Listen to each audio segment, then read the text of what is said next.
vraiment mais Ananga mai ditwa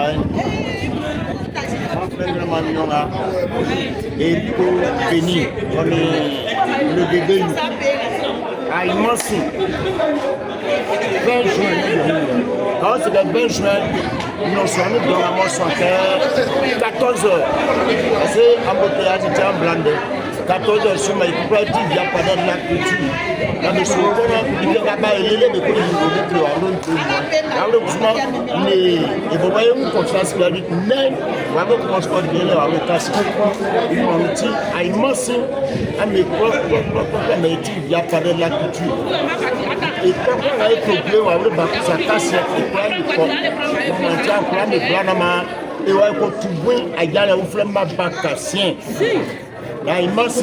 darwa ngabele oh et à quoi pour nous c'est pour bon oui abonu et tiens immense ambe bla na ma et ouais quand tu vois ndulai igwa oti kodoko a brown kodoko yeo ngurule tado dani